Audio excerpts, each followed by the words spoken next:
अस्सलामुअलैकुम। Roger Mendel जो कि गरीब किसान का बेटा था, आखिर उसने ऐसा क्या किया कि दुनिया आज उसको फादर ऑफ जेनेटिक्स के नाम से जानती है। और आखिर 34 ईयर्स तक मेंडल का काम दुनिया की नज़रों से ओझल क्यों रहा, और वो कौन लोग थे जिन्होंने मेंडल के काम को दोबारा डिस्कवर किया। तो मैं हूं हमज़ा बिन सारिद, और आज के लेक्चर मैं आपको दूंगा मेंडेलियन इनहेरिटेंस पर। स्टार्ट करते हैं एक ब्रीफ से इंट्रोडक्शन के साथ मेंडल के। तो मेंडल का ताल्लुक एक पुअर फार्मर फैमिली से था, ऑस्ट्रिया से। ऑस्ट्रिया कंट्री है जिसके साइड पे जर्मनी है, पोलैंड है, हंगरी वगैरह है। तो मेंडल ने 1843 में मोनेस्ट्री ज्वाइन कर ली और मॉक बना। और साथ ही साथ मेंडल ने हाइब्रिडाइजेशन वर्क भी स्टार्ट करता रहा। किस पे? पम्पकिन पे, स्नैपड्रैगन पे, प्लम पे, पीस पे, बीन्स पे, पियर पे और मेज़ पे। और 1851 में मेंडल ने वियना यूनिवर्सिटी ज्वाइन कर ली, जहाँ पे उसने साइंस और मैथमेटिक्स को स्टडी किया। और 1854 में मेंडल ब्रन वापस लौट आया और प्रीस्ट, और वहाँ पे उसने as a school teacher join कर लिया। उसने अपना काम history society of Brunn in 1865 present किया, लेकिन 34 ईयर्स तक उसके काम को अननोटिस रखा गया। और 1900 में कॉरेंस, डिवेरिस और चर्मैक ने मेंडल के काम को दोबारा डिस्कवर किया और दुनिया की नज़रों के सामने रखा। तो अभी बात करते हैं कि मेंडल ने पीस का इंतखाब ही क्यों किया। और भी बहुत से ऑर्गेनिज्म थे, और भी बहुत सी क्रॉप्स थी ऑस्ट्रिया में अवेलेबल थी, आखिर पी ही क्यों? तो मेंडल के जो इंतखाब था वो कोई जो है महज इत्तेफाक नहीं, बल्कि इसके पीछे बहुत ज़्यादा फैक्ट्स छुपे हुए हैं। सबसे पहले तो ये इजी टू ग्रो हैं, और इनको रिप्रोड्यूस करना बड़ा आसान है, और ये मेच्योर एक सिंगल सीज़न में हो जाते हैं। और इसके अलावा पी वैरायटी की बहुत ही ज़्यादा प्योर ब्रीडिंग वैरायटीज़ अवेलेबल हैं। प्योर ब्रीडिंग ऑर्गेनिज्म क्या होता है?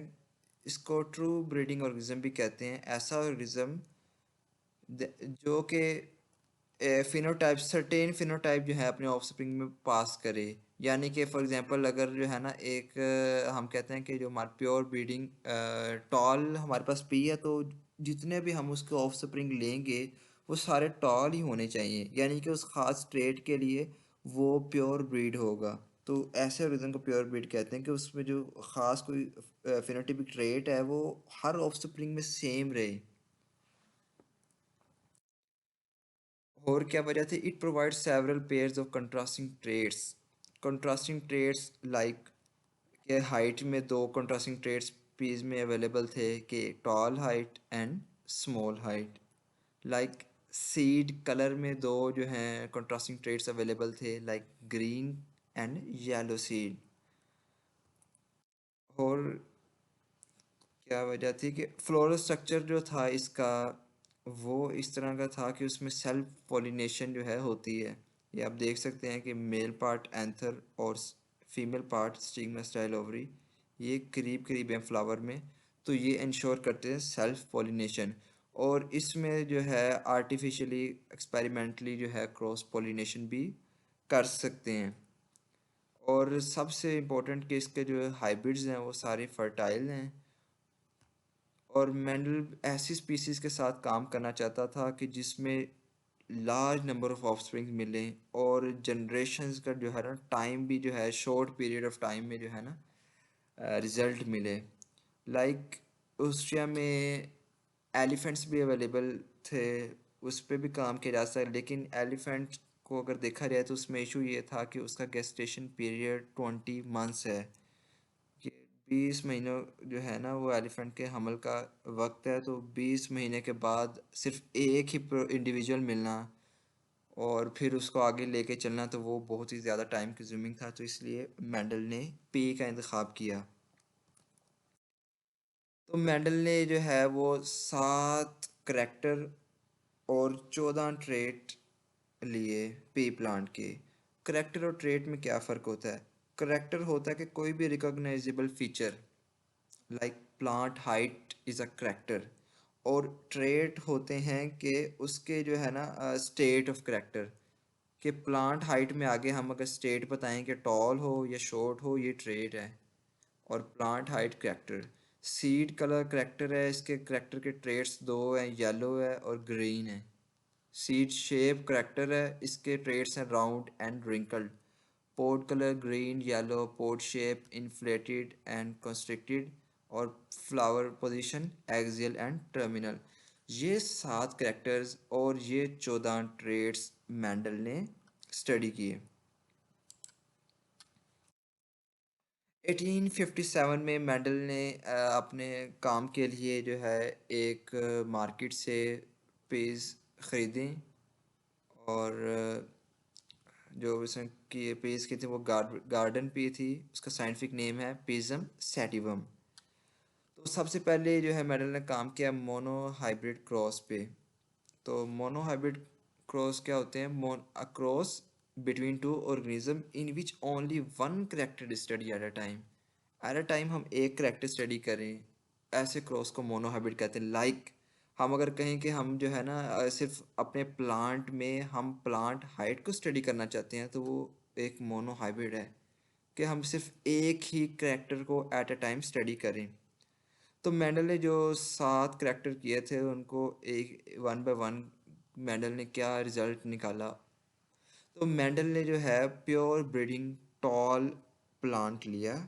प्योर ब्रीडिंग में पहले डिस्कस कर चुका हूँ। और मेंडल को कैसे इंश्योर था कि उसके जो है ना वो टॉल प्लांट प्योर ब्रीड हैं? क्यों? क्योंकि मेंडल ने इनको पहले 2 जनरेशन तक सेल्फ करवाया था। ड्वार्फ को भी 2 जनरेशन तक सेल्फ करवाया था, और टॉल को भी 2 जनरेशन तक मेंडल ने सेल्फ पॉलिनेशन करवाई थी। तो मेंडल जो है ना उसको यकीन था कि उसके सारे जो हैं टॉल प्लांट और सारे जो ड्वार्फ प्लांट है वो प्योर ब्रीडिंग है for that character, that trait. Tall के लिए जो है प्योर ब्रीडिंग है।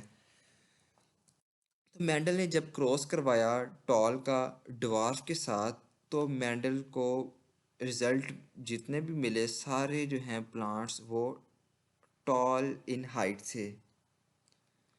तो मेंडल ने जो है आगे फर्दर इसकी सेल्फ पोलिनेशन करवाई, और मेंडल को तुम देखा कि टॉल प्लांट और ड्वार्फ प्लांट जो कि पहले जो है ना मिल रहे थे उसी तरह के मिल रहे थे, टॉल और ड्वार्फ प्लांट, बजाय कि सिर्फ टॉल मिलता। हद तक कि टॉल को टॉल के साथ ही आपस खुद टॉल को ही सेल्फिंग करवाई थी, लेकिन मेंडल को टॉल प्लांट और ड्वार्फ प्लांट मिला। और मेंडल को जो मिले प्लांट्स 787 टॉल प्लांट्स थे और 277 ड्वार्फ प्लांट थे। और ये मेंडल ने रेशो निकाली 2.84:1, दैट इज़ अप्रोक्सीमेटली 3:1। इसी तरह सेकंड करेक्टर मेंडल ने डिस्कस किया सीड कलर। उसके लिए मेंडल ने प्योर ब्रीडिंग येलो सीड को क्रॉस करवाया प्योर ब्रीडिंग ग्रीन सीड के साथ। तो मेंडल को जो है सारे सीड वो येलो मिले। तो जब मेंडल ने जो है इस येलो सीड की सेल्फिंग करवाई, तो मेंडल को पता चला कि इसमें येलो सीड भी मिल रहे हैं और ग्रीन सीड भी मिल रहे हैं। यहाँ से वो जो पेरेंट्स से वो दोबारा उसी तरह के जो हैं उसको सीड्स वाले प्लांट मिल रहे हैं। तो मेंडल ने देखा 6022 उसको येलो सीड मिले और 2001 ग्रीन सीड मिले। जब उसकी रेशियो कैलकुलेट की मेंडल ने, तो वो 3.01:1 बनी। देन थर्ड ट्रेट मैंने डिस्कस किया, that is seed shape. Seed shape में दो थे, एक जो है वो राउंड और दूसरा रिंकल्ड। तो मेंडल ने प्योर ब्रीडिंग राउंड को प्योर ब्रीडिंग रिंकल्ड के साथ क्रॉस करवाया, तो मेंडल को जो सारे थे वो राउंड सीड मिले। एंड देन जब मेंडल ने उनकी सेल्फिंग करवाई, लाइक जो उसने पहले किए थे बिल्कुल उसी तरह ही उसको राउंड सीड और रिंकल्ड सीड मिले। 5474 राउंड एंड 1850 रिंकल्ड, और ये रेशियो बनी 2.96:1। देन मेंडल ने जो है fourth trait that is flower colour, उसको जो है ना मेंडल ने पर्पल फ्लावर का क्रॉस करवाया प्योर ब्रीडिंग वाइट फ्लावर के साथ, और मेंडल को सारे जो भी प्रोजेनी थी वो पर्पल फ्लावर मिली। एंड देन मेंडल ने उसकी सेल्फिंग करवाई, और सेल्फिंग के बाद मेंडल को अगेन पर्पल और वाइट फ्लावर मिले जिस तरह मेंडल को बाकी ट्रेड्स के लिए मिले थे। That is 705 purple flower and 224 white flower, और ये रेशियो बनी 3.15:1। अगेन मेंडल ने फिफ्थ ट्रेड को स्टडी किया, फिफ्थ कैरेक्टर को स्टडी किया, दैट इज़ पोड शेप, और उसमें दो ट्रेड्स हैं, that is inflated pod and constricted pod. तो प्योर ब्रीडिंग इन्फ्लेटेड और प्योर ब्रीडिंग कंस्ट्रक्टेड पोड को जब मेंडल ने क्रॉस करवाया तो मेंडल को मिला इन्फ्लेटेड पोड। सारी प्रोजेनी जो थी वो इन्फ्लेटेड थी, कोई भी कंस्ट्रक्टेड नहीं थी। अगेन मेंडल ने सेल्फिंग करवाई, और सेल्फिंग के बाद मेंडल को क्या मिला, मेंडल को अगेन इन्फ्लेटेड पोड और constructed pod like the parents, वो दोबारा हुआ। और 882 इन्फ्लेटेड थे एंड 229 कंस्ट्रक्टेड थे, जो कि रेशियो बनती है 2.95:1। मेंडल ने सिक्स करैक्टर को डिस्कस किया, that is pod colour. Pod colour में मेंडल ने प्योर ब्रीडिंग ग्रीन पोड को क्रॉस करवाया प्योर ब्रीडिंग येलो पोड के साथ। तो मेंडल को सारे जो थे प्लांट्स उसमें ग्रीन पोड मिले, जो भी प्रोजेनी थी ग्रीन पोड मिली। फिर मेंडल ने उसको सेल्फिंग करवाई, और सेल्फिंग करवाने के बाद मेंडल को ग्रीन पोड और yellow pod like the parents मिल गए, और 428 ग्रीन पोर्ट से एंड 152 येलो पोर्ट से, and that's make a ratio 2.82:1, that is approximately equal to 3। तो 7 जो करैक्टर मेंडल ने डिस्कस किया, दैट इज फ्लावर पोजीशन। उसके लिए मेंडल ने pure breeding axial flower and pure breeding terminal flower. Axial होता है जिसके ये साइड पे फ्लावर निकलते हैं, ऊपर टॉप पे आप देख रहे हैं यहाँ पे फ्लावर नहीं है, साइड पे फ्लावर है। और टर्मिनल में जो है ना जो एंड पे फ्लावर निकलते हैं। अब इसके ऊपर जो है ना कोई भी होर नहीं है, ब्रांच नहीं है। तो जो एक्सियल और फ्लावर का क्रॉस करवाया तो मेंडल को सारे जो हैं वो एक्सियल ही मिले, और मेंडल ने अगेन इसकी सेल्फिंग करवाई। तो एक यहाँ पे पॉइंट मैं डिस्कस करना चाहूँगा, रेसिप्रोकल क्रॉस।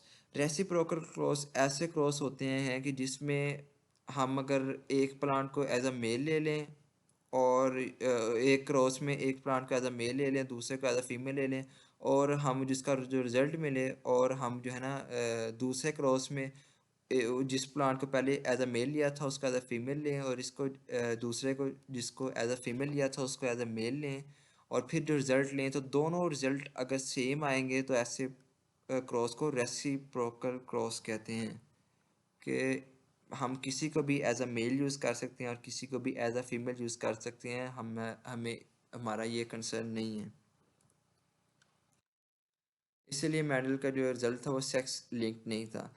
तो एक्सियल फ्लावर जब सेल्फिंग की गई तो दोबारा अगेन लाइक प्रीवियस मेडल को एक्सियल फ्लावर और टर्मिनल फ्लावर मिले इन द प्रोजेनी, और 651 जो थे वो एक्सियल फ्लावर थे और 207 टर्मिनल फ्लावर थे, और जो रेशियो बनी वो 3.14:1।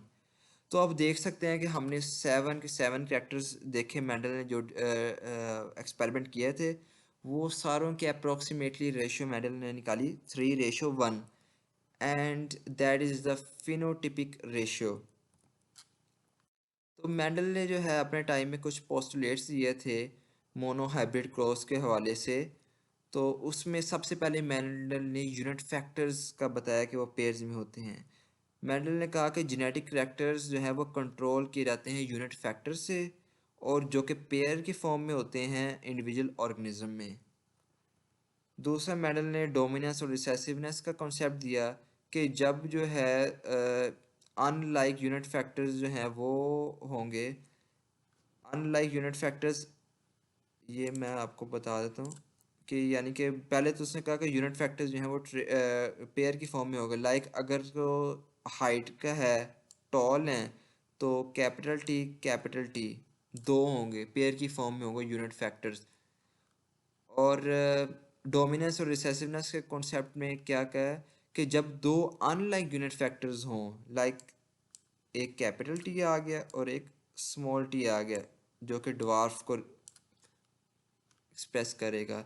तो जब अनलाइक यूनिट फैक्टर्स आए और जो है ना वो एंड रिस्पॉन्सिबल एक ही करेक्टर के लिए रिस्पॉन्सिबल हों एक इंडिविजुअल में, तो एक जो है यूनिट फैक्टर वो डोमिनेंट होगा, लाइक कैपिटल टी जो कि हाइट का है, जो कि टॉल टॉल को कंट्रोल कर रहा है, वो डोमिनेंट हो।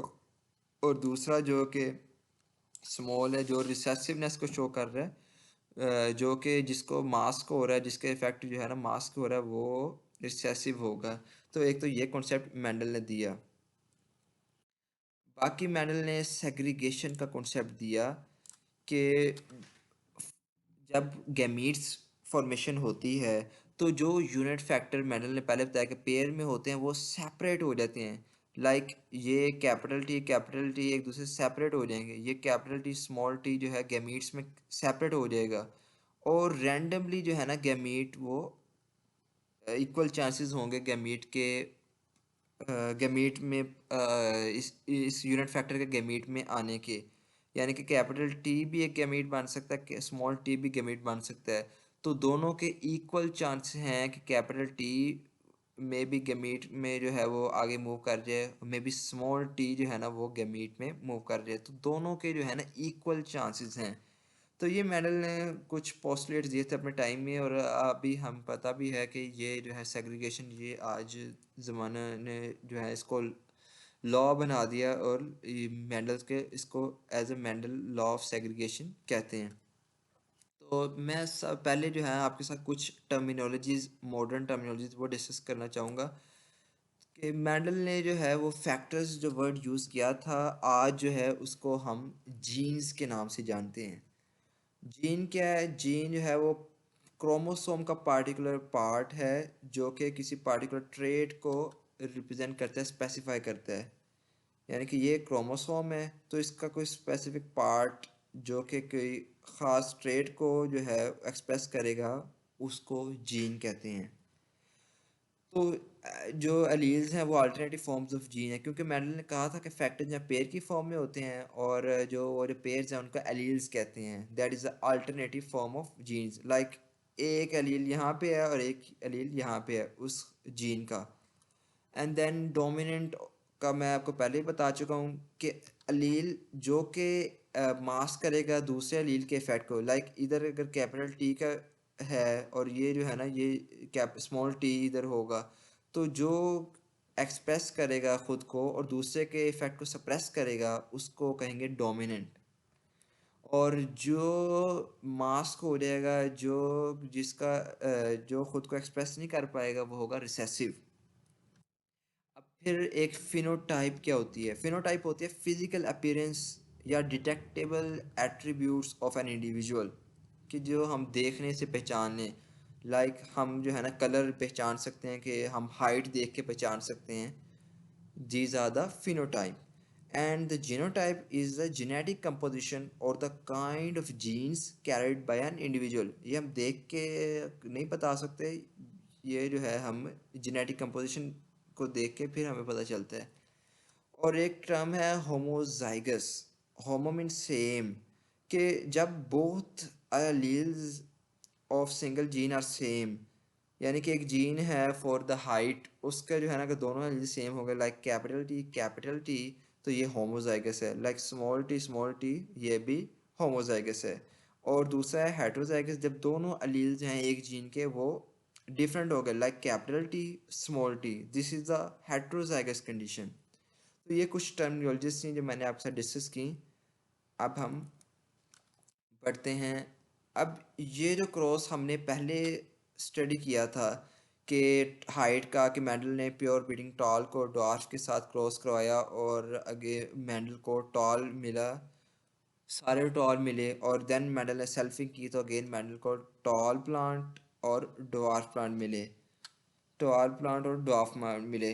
तो अब हम इसको जो है वो हमें जो टर्मिनोलॉजी अब डिस्कस कर लिया, अब हम इसको टर्मिनोलॉजी की फॉर्म में देखते हैं।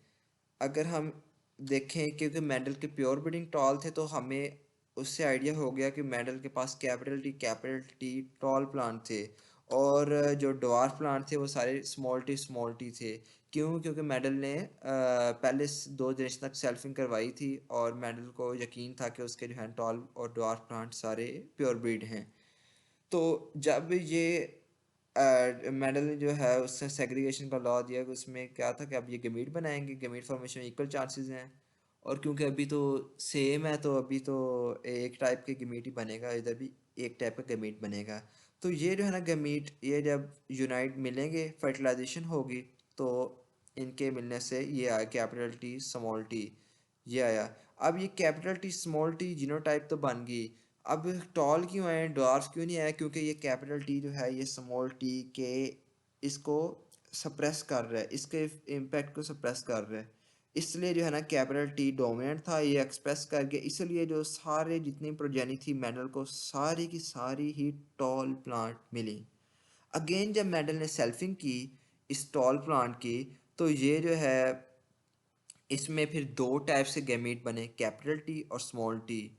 तो जब ये आपस में ही सेल्फिंग हुई है, तो जब कैपिटल टी से मिलेगा तो वो बनेगा, लाइक इधर मैं जो है ये सेल्फिंग जो है इधर आपको शो करता हूँ कि ये capital T small T, capital T small T जब सेल्फिंग हुई तो दो टाइप से गैमीट बने, कैपिटल टी स्मॉल टी, इधर भी कैपिटल टी स्मॉल टी। अब ये पहला कैपिटल टी और ये दूसरा कैपिटल टी जब ये मिलेंगे तो सारे ही टॉल प्लांट मिलेंगे, ये देखें, ठीक है। तो एंड देन ये और ये पहला हुआ, फिर जो है जब पहला ये कैपिटल टी और अगला ये स्मॉल टी आया, तो क्या हुआ, ये हैं तो ये हेट्रोजाइगस कंडीशन लेकिन मिले टॉल प्लांट ही। अगेन जब इसको स्मॉल टी और ये कैपिटल टी मिलेंगे देन फिर ये जो है टॉल प्लांट ही मिलेंगे। और अगेन ये जो है ड्वार्फ प्लांट, स्मॉल टी और ये स्मॉल टी मिलेंगे तो ये ड्वार्फ प्लांट बनेंगे। तो ये तीन टाइप्स के प्लांट बन रहे हैं, लेकिन अगर हम फिनोटिप देखें तो दैट इज़ 3:1 के मेंडल के तीन प्लांट यहाँ टॉल बना रहे, एक ये बना कैपिटल टी, दो ये हमने डिस्कस किया कि दो कैपिटल टी स्मॉल टी बन रहे हैं और एक जो है वो रिसेसिव बन रहा है। तो फिनोटिपिक रेशियो देखें F2 of the monohybrid cross that is 3:1 के तीन टॉल प्लांट बन रहे हैं और एक बन रहा है रिसेसिव। लेकिन अगर हम जीनोटिपिक रेशियो देखें तो दैट इज 1:2:1 कि एक जो है हमारे पास होमोजाइगस डोमिनेंट है, दो हमारे पास हेट्रोजाइगस हैं जिसमें डोमिनेंट भी है और रिसेसिव भी है, हेट्रोजाइगस कंडीशन में है दो, और एक हमारे पास होमोजाइगस रिसेसिव है। तो ये थी F2 of the monohybrid genotypic ratio. अब एक और तरीका है इसको क्रॉस करने का, that is Punnett square. Punnett square जो है वो रेगिनेल्ड सी पुनेट के नाम से इसको नाम दिया गया है, जिस बंदे ने सबसे पहले ये मेथड डिवाइस किया। तो पुनेट स्केयर है कि ये एक स्केयर डायग्राम है जो कि यूज़ करते हैं to predict the genotypes of a particular cross और अ ब्रीडिंग एक्सपेरिमेंट। ये स्केयर डायग्राम है। तो इसमें क्या होता है कि जो हमारे पास गैमीट्स है ना, लाइक ये तो क्योंकि हमारे पास रेसिप्रोकल क्रॉस है तो इसमें हमारे पास कोई इशू नहीं है कि कोई मेल ले लें कोई फीमेल ले लें। लेकिन यानी कि एक जो मेथड है वो यही है कि जो फीमेल है उसके गैमीट्स यहाँ पे लिखते हैं और जो मेल है उसके गैमीट्स यहाँ पे ऊपर लिखते हैं। लाइक इसके दो गैमीट्स हैं कैपिटल टी स्मॉल टी, तो यहाँ पे कैपिटल टी और यहाँ पे स्मॉल टी, और यहाँ पे कैपिटल टी स्मॉल टी है तो ये इधर आ जाए कैपिटल टी स्मॉल टी। ये देखें, ये गैमीट्स आ गए बिल्कुल उसी तरह ही।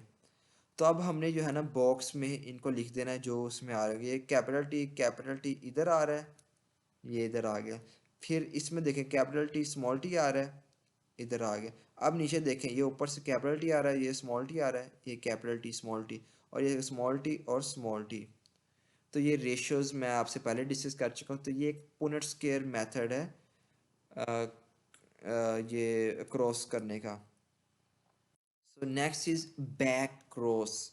बैक क्रॉस क्या होता है? बैक क्रॉस की डेफिनेशन देखें तो जब भी हम F1 प्रोजेनी को क्रॉस करें उसके किसी भी पेरेंट्स से तो उसको कहते हैं बैक क्रॉस। लाइक हमारे पास एक दो पेरेंट्स है, एक येलो सीड पेरेंट है और एक है ग्रीन सीड पेरेंट। जब हमने उनको जो है क्रॉस करवाया तो हमारे पास F1 प्रोजानी है, दैट इज येलो सीड लेकिन हेट्रोजाइगस है। अब हम इसको किसी भी पेरेंट से क्रॉस करवाएंगे, लाइक ग्रीन सीड से क्रॉस करवाएं या येलो सीड से, इसके दो पेरेंट्स हैं ना, किसी भी पेरेंट से क्रॉस कराएं, that is back cross. Back cross हमें पता है कि मैं आपको बता दूं बैक क्रॉस में क्या इसके फ़ायदे हैं। बैक क्रॉस अगर हम आगे ब्रीडिंग में भी काफ़ी यूज़ करेंगे, और इसमें जो है बैक क्रॉस में आगे हम इसको आगे डिस्कस भी करते हैं। तो ये है बेसिक बैक क्रॉस का। तो इसमें जो है इसको भी मैं जो है ज़्यादा डिटेल में नहीं करूँगा, क्योंकि मैंने आगे टेस्ट क्रॉस में आपको पता चल जाएगा, टेस्ट क्रॉस भी बैक क्रॉस ही है, लेकिन बैक क्रॉस टेस्ट क्रॉस नहीं है, ये भी आपको पता चलेगा। टेस्ट क्रॉस, जब हम F1 प्रोजेनी को क्रॉस करें उसके रिसेसिव पेरेंट के साथ तो उसको कहते हैं टेस्ट क्रॉस। लाइक मैंने जो पहले एग्जांपल यूज़ की थी येलो सीड की और ग्रीन सीड की, तो येलो सीड आए थे, तो अब जो F1 आए येलो सीड आए, अब मैं इसको अगर तो ये डोमिनेंट से करूँगा तो ये टेस्ट क्रॉस नहीं होगा।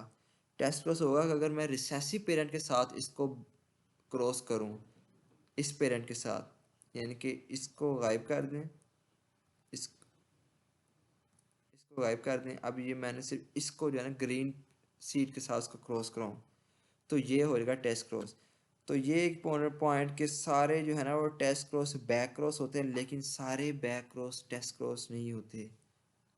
क्यों? क्योंकि test cross is only cross with of F1 with the recessive parent, while the back cross is the cross of the F1 with any of its parent। तो जब आगे इनको क्रॉस करवाएंगे तो ये दो गमीट्स बने, इसके कैपिटल वाई स्मॉल वाई, और इसका एक ही बनेगा क्योंकि होमोजाइगस कंडीशन है। तो जब अगेन प्रोजेनी देखें कि ये कैपिटल वाई और स्मॉल वाई मिलेगा तो येलो सीड बनेगा, और स्मॉल वाई मिलेगा तो ग्रीन सीड मिलेगा। तो ये हमें रेशियो मिल रही है, फिनोटिपिक रेशियो देखें येलो सीड ग्रीन सीड की 1:1, और अगर हम जीनोटिपिक रेशियो भी देखें तो 1:1 ही मिलती है। यानी कि इससे आपको पता चल गया कि जो मोनो हाइब्रिड की टेस्ट क्रॉस रेशियो है दैट इज 1:1। ये कुछ पॉइंट्स है टेस्ट क्रॉस के, test cross always involve recessive individual. ये तो इसकी डेफिनेशन भी है, रिसेसिव इंडिविजुअल ही हो इन्वॉल्व होगा, क्योंकि अगर हम तो डोमिनेंट पेरेंट के साथ क्रॉस करेंगे तो वो टेस्ट क्रॉस नहीं होगा, वो बैक क्रॉस होगा। और the segregation in the progeny is always in equal proportions. ठीक है, यानी कि 1:1 ही है, इक्वल प्रोपोर्शन ही है। Phenotypic ratio and genotypic ratio are always equal, yes, हमने पहले देख चुके हैं। तो अगर if any of the above features are not obtained it means it is not a test cross। अगर इनमें से तीनों में से कोई भी एक फीचर जो है वो मिसिंग है तो उसका मतलब है वो टेस्ट क्रॉस नहीं है, या कोई और जो है ना जेनेटिक फिनोमेना अगर होगा, लाइक लिंकेज या क्रॉसिंग ओवर या नॉन एलीलिक इंटरेक्शन। ये हम फर्दर इसको नेक्स्ट लेक्चर में डिस्कस करेंगे ये क्या होते हैं। हमने मोनो हाइब्रिड को डिस्कस कर लिया, next is dihybrid. Mendel ने जो है मोनो हाइब्रिड के बाद जो एक्सपेरिमेंट्स किए वो डाई हाइब्रिड क्रॉस पर किए। तो डाई हाइब्रिड क्रॉस होते क्या हैं? ऐसे क्रॉस जिसमें दो ऑर्गेनिज्म को क्रॉस किया जाए और उनमें सिर्फ सिर्फ दो करेक्टर्स को स्टडी किया जाए at a time. Mono hybrid में था कि एक करेक्टर को स्टडी किया जा रहा था एट अ टाइम। अब डाई हाइब्रिड है तो इसमें दो करेक्टर्स को एट अ टाइम स्टडी किया जाए, या simply a cross involving two pairs of contrasting traits. अब लाइक एक जो करेक्टर है वो सीड कलर है जिसके दो ट्रेड्स हैं येलो सीड और ग्रीन सीड, और एक करेक्टर है सीड शेप और जिसके दो ट्रेड्स हैं that is round seed and wrinkled seed. तो अगर हम इन दोनों को एट अ टाइम एक क्रॉस में स्टडी करेंगे तो उसको हम क्रॉस को कहेंगे डाई हाइब्रिड क्रॉस। तो मेंडल ने जो है मेंडल का फोर्थ जो पोस्टुलेट है वो था इंडिपेंडेंट असॉर्टमेंट पे। During gamete formation, segregating pairs of unit factors assort independently of each other। Mendel ने जो है वो सेग्रीगेशन का तो पहली थर्ड पासवर्ड में होगा, तो मैंडल ने कहा जो पेयर सेग्रीगेट हो रहे हैं एक दूसरे से अलग हो रहे हैं, तो वो उनका जो है ना वो इंडिपेंडेंट है, कि ये नहीं है कि वो कोई जो है ना वो बाउंड नहीं है कि वो लाजमी जो है ना एक किसी ख़ास जो है वो फैक्टर के साथ जाएंगे, यूनिट फैक्टर के साथ जाएंगे। यानी कि अगर हम मॉडर्न लैंग्वेज की बात करें तो वो किसी ख़ास अलील के एक ख़ास अलील जो है ना किसी ख़ास अलील के साथ ही गेमीट में जाएगा, दैट इज़ नॉट कंपलसरी। तो ये मेडल ने कहा कि ये, और ये हमें पता है कि आज जो है ना मेडल के ये जो है लॉ ऑफ इंडिपेंडेंट असोर्टमेंट बन चुके हैं। तो ये कि देखेंगे एक प्लांट है जो कि येलो है और राउंड सीड है। येलो के लिए कैपिटल वाई, और जो है ना ग्रीन स्मॉल वाई है क्योंकि ये हेट्रोजाइगस है कंडीशन में एक प्लांट लें। और राउंड के लिए जो है ना वो कैपिटल डब्ल्यू यूज़ करते हैं और रिंकलनेस के लिए स्मॉल डब्ल्यू। तो एक हेट्रोजाइगस कंडीशन में एक प्लांट है जिसके अंदर येलो, जो येलो और राउंड सीड शेप दे रहा है। तो अगर हम उसके गैमीट्स को डिस्कस करें तो आप देखें इसमें गैमीट्स किस तरह बनेंगे। ये एक करेक्टर है कैपिटल वाई स्मॉल वाई, और ये एक करेक्टर है कैपिटल डब्ल्यू स्मॉल डब्ल्यू, यानी कि ये एक जीन है और ये एक जीन है। हम दो डिफरेंट करेक्टर्स को डिस्कस कर रहे हैं। तो हम जो है दोनों अब इसके इनमें से एक गैमीट पास करेगा और इनमें से एक गैमीट पास करेगा। तो पहले हम जो है ना पहले कैपिटल वाई और यहाँ से कैपिटल डब्ल्यू, फिर कैपिटल वाई और नेक्स्ट का स्मॉल डब्ल्यू। अब जो है ना ये तो हो गया, इसका तो हो गया इन दोनों के साथ। अब नेक्स्ट वाले का इन दोनों के साथ करना है small Y small capital W and then is small Y small W. तो अब ये देख सकते हैं कि यही मेंडल का पोस्टुलेट था जो कि अब लॉ बन चुका है कि इंडिपेंडेंटली जो है वो आएंगे। ये नहीं है कि अब इस कैपिटल वाई ने जो है ना वो डिपेंडेंट होगा इस कैपिटल डब्ल्यू के साथ ही आना है या स्मॉल डब्ल्यू के साथ ही आना। अब ये देखें गैमीट्स में इंडिपेंडेंटली हर एक का इक्वल चांस है, ये मेंडल का लॉ है। अब जो है कि हम कितने टाइप्स के गैमीट्स बनेंगे वो हम इससे फाइंड आउट कर सकते हैं, two raise to power N. जो हम पे एन जो है वो क्या है, हेट्रोजाइगस एलील पेयर। यानी कि कितने जो है ना एलील पे वो हेट्रोजाइगस है, लाइक इसमें दो पेयर्स है ना, तो इसमें कितने हेट्रोजाइगस हैं, एक ये और एक ये है। तो इसमें टू की पावर एन दो है, तो एन की पावर टू, टू टू का स्केयर जो है वो फोर हो जाएगा। तो ये फोर गैमीट्स बने हैं। नेक्स्ट जो है हम मूव करते हैं क्रॉस पे। तो मेंडल ने जो है ना एक pure breeding yellow round seed उसको क्रॉस किया with a pure breeding green wrinkle seed. अब प्योर ब्रीडिंग है तो हमें पता है कि वो जो है सारे जो है ना वो होमोजाइगस होंगे। अब येलो के लिए कैपिटल वाई और राउंड के लिए कैपिटल डब्ल्यू, और इसी तरह ग्रीन के लिए स्मॉल वाई और रिंकल्ड के लिए स्मॉल डब्ल्यू। जब मेंडल ने इनका क्रॉस करवाया तो इनके जो गमीट्स बने वो कैपिटल वाई कैपिटल डब्ल्यू, क्योंकि ये होमोजाइगस में है और सेम है तो इनके गमीट्स जो है ना वो एक टाइप की बनेंगे। तो मेरे को जो है ना प्रोजेनी मिली वो येलो राउंड थी। क्यों? क्योंकि यहाँ से कैपिटल वाई आ रहा है, यहाँ से स्मॉल वाई आ रहा है, तो ये जो है ना इसमें डोमिनेट वाई आ रहा है जो कि येलो को रिप्रेजेंट करता है। और यहाँ से कैपिटल डब्ल्यू आ रहा है, यहाँ से स्मॉल डब्ल्यू आ रहा है। अब देखें इसके अंदर हैं तो दोनों ही प्रेजेंट एलील, इसका ग्रीन का भी है और इसका येलो का भी है, बट डोमिनेट जो है वो एक्सप्रेस कर रहे हैं। तो अगर जिस तरह मेंडल ने मोनो हाइब्रिड में किया था बिल्कुल इसी तरह डाई हाइब्रिड में मेंडल ने सेल्फिंग करवाई। और सेल्फिंग करवा के मेंडल ने देखा, लाइक अगर सेल्फिंग कराई है तो वही दो पेरेंट्स ये रखते हैं इनके जो गैमीट्स बनेंगे। अब देखें गैमीट्स फोर टाइप के बनेंगे, ये हम मैंने पहले भी गैमीट्स बना के दिखा दिए थे आपको।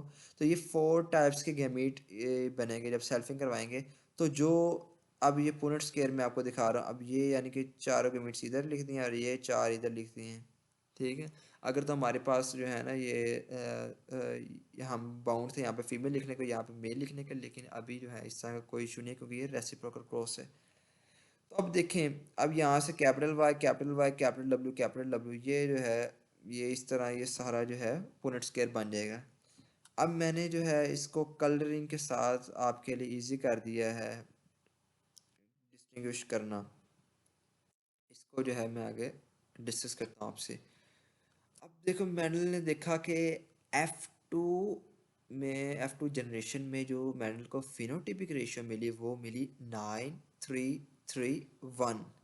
9 are the yellow, 3 are the 9 are the yellow and round, 3 are the yellow but not round, these are the wrinkled, and other 3 are the green and round, and only a one is only a one is small w small w, and that is uh, green but wrinkled. इसको लिखने का एक और भी तरीका है, ये देखें। अब जो येलो आए थे फिनोटिपिक रेशियो में, अब 9 जो है ना येलो आए हैं। इसको लिखने का ये भी तरीका है कि जो 9 है येलो उसको कैपिटल वाई और लाइन कैपिटल डब्ल्यू, क्योंकि अब देखें अंदर जो है कुछ जो है ना वो कैपिटल वाई भी हैं, कुछ कैपिटल डब्ल्यू भी हैं, कुछ अंदर जो है वो स्मॉल वाई भी हैं, यहाँ पे स्मॉल डब्ल्यू भी हैं। तो इसको जो जनरल लिखने का ये तरीका भी है। और 3 जो हैं ये येलो रिंकल जो आए हैं ये, इनको ऐसे लिख सकते हैं क्योंकि कुछ स्मॉल वाई भी हो सकते हैं, लाइक ये देखें और ये देखें। तो इस तरह जो है भी लिख सकते हैं। ये 9-3-3-1 फिनोटिपिक रेशियो भी। अब हम डिस्कस करते हैं जीनोटिपिक रेशियो। अब जीनोटिपिक रेशियो जो है वो थोड़ी सी इस तरह आई 1:4, 1:1:1। कुछ जो है लोग इसको 1:1:4, 2:1:1 भी लिखते हैं, तो वो भी ठीक है। अब जीनोटिपिक रेशियो इतनी ज़्यादा क्यों है, अब देखें।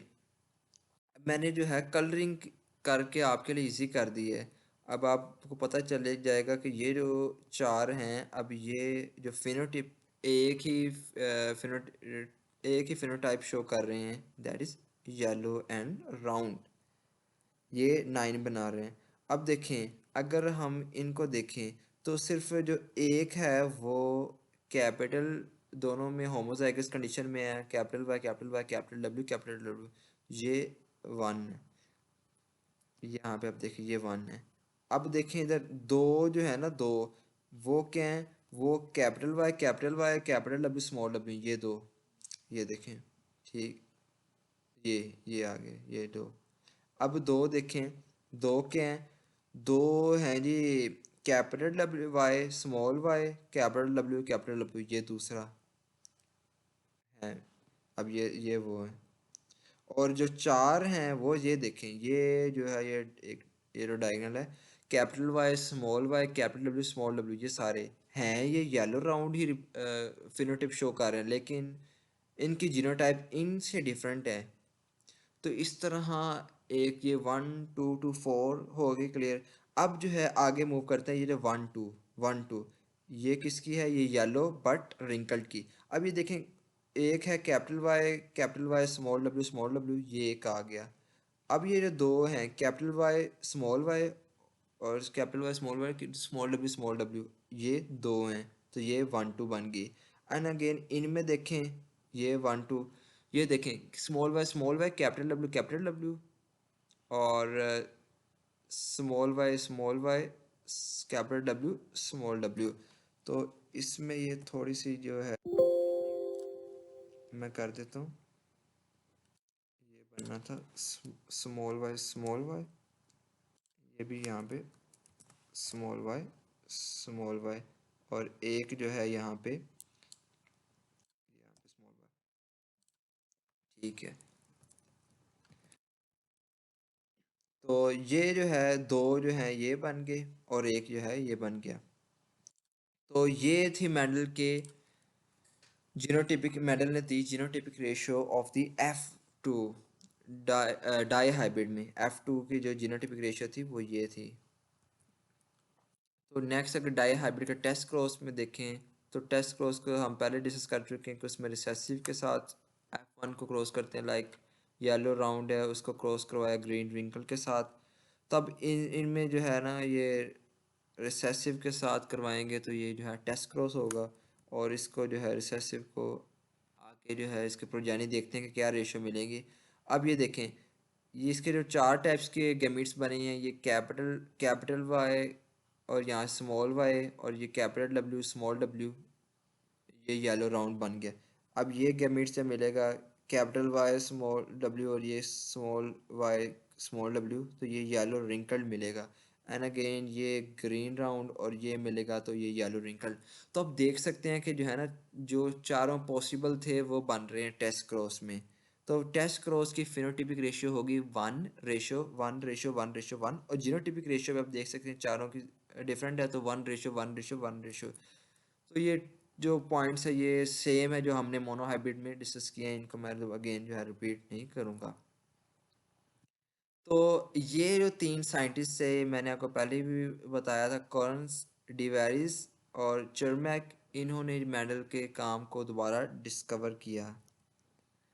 तो ये जो है मेंडल के जो पोस्टलेट से वो अब आज के दौर में हम लॉ बन चुके हैं, law of segregation and law of independent assortment. Law of segregation क्या है कि हेरिडिटी कैरेक्टर्स जो हैं वो determined by some particular factors, और फैक्टर्स को आज के दौर में हम जानते हैं वह जीन्स। दीज फैक्टर्स यानी कि genes occur in the form of pairs, जो हमें पता है एलील्स की फॉर्म में होते हैं, and at the time of gamete formation segregation होती है, अलग हो जाते हैं एट रैंडम, रैंडम के अपनी मर्जी है, यानी कि ये नहीं है कि लाजमी नहीं है कि किसी ख़ास नहीं जाना है, रैंडमाइजेशन होगा, किसी कोई भी आ सकता है, सबके इक्वल चांस होंगे। So that only one member of a gene pair is transmitted to a particular gamete. और जो लॉ ऑफ इंडिपेंडेंट असॉर्टमेंट था वो यही कि when two independent genes are controlling two different characters are studying together in an individual, जब कोई दो जो है ना इंडिपेंडेंट जीन्स जो हैं उनको, जो कि दो डिफरेंट करेक्टर कंट्रोल कर रहे हैं, उनको अगर हम एक इंडिविजुअल में स्टडी करें तो जो मेंबर हैं जीन पेयर के वो सेग्रेगेट को हो जाएंगे, अलग अलग हो जाएंगे, और वो इंडिपेंडेंटली असॉर्ट करेंगे, इंडिपेंडेंटली उनकी असॉर्टमेंट होगी, एक दूसरे पर डिपेंड नहीं करेंगे with the members of the other gene pair during gamete formation। तो ये लॉ ऑफ इंडिपेंडेंट असॉर्टमेंट है। आगे मेंडल के जो है एक बहुत ही ज़्यादा सिग्निफिकेंस वर्क पार्टिकुलेट का भी है, कि हमें पता है कि 19th सेंचुरी में जो कॉन्सेप्ट चल रहा था इनहेरिटेंस का, वो इससे इससे पहले ब्लेंडिंग थ्योरी चल रही थी, जिसमें ये कहा गया था कि जो हेरिडिटी करैक्टर्स हैं वो अलग नहीं हो सकते। लेकिन मैंडल ने अपने वर्क से ये साबित कर दिया कि जो है ना करैक्टर्स वो आगे जो है वो सेग्रीगेट होती हैं। लाइक जब मैंडल ने F1 लिया तो वो सारे सेम थे, लेकिन जब उसको F2 में देखा तो वो सारे सेग्रीगेट कर चुके थे। तो मैंडल ने जो है ना वो पार्टिकुलेट इन हेरिडिटी का कॉन्सेप्ट एक्सपेरिमेंटली प्रूव कर दिया। मैंडल से पहले कोई भी एक्सपेरिमेंटली जो है ना वो प्रूव नहीं कर सका था। Next is why Mendel was successful. आखिर रीज़न क्या है कि मैंडल की सक्सेसफुल होने की। तो पहले एक तो उसके चॉइस ऑफ पी प्लांट, ये उसके चॉइस ही सुपर्ब थी। तो इसके जो है कि मैं रीज़न जो एक पहले काफ़ी जो है डिटेल में हम पहले डिस्कस कर चुके हैं कि मेंडल ने क्यों जो है वो पी प्लांट को सिलेक्ट किया। तो ये ये जो है हमने पॉइंट्स पहले ही डिस्कस किए हैं कि इजी टू ग्रो ये सारा कुछ, तो इसको अभी मैं रिपीट नहीं करूँगा। तो एक तो ये वजह थी, मैं वहाँ पे वापस आ जाता हूँ। ठीक है। दूसरी के मेडल ने जो है वो पहले बिगिनिंग की सिंपल एक्सपेरिमेंट के साथ, जिसमें जो है एक करेक्टर डिफरेंस है like the monohybrid cross, और फिर जो है ना मेडल जो है वो step by step complicated ones की तरफ गया। और मेडल की किस्मत अच्छी थी कि जो है उसमें उसके जो है ना वो रिजल्ट उसके अच्छे मिले, और उसने जो है मैथमेटिक्स का इस्तेमाल किया, और उसके टाइम से पहले जो है ना किसी ने कोई ख़ास जो है मैथमेटिक्स का बायोलॉजिकल बिहेवियर फैक्टर्स को डिटरमाइन करने के लिए यूज़ नहीं किए। और एक सबसे बड़ी बात कि वो लकी था कि उसके जो है करैक्टर्स वो डिस्कस कर रहा था वो उसमें कोई लिंकेज नहीं थी, नहीं तो जो है उसके लिए बहुत मुश्किल हो जाती, क्योंकि करैक्टर जो है ना वेरिएशन आती और वो जो है अपनी हाइपोथेसिस को कंफर्म इस तरह कंफर्मेशन नहीं मिल सकती थी। और एक ये भी बड़ी बात, क्योंकि उस टाइम नॉलेज भी नहीं था कि जीन्स जो हैं वो क्रोमोसोम में लोकेट करते हैं।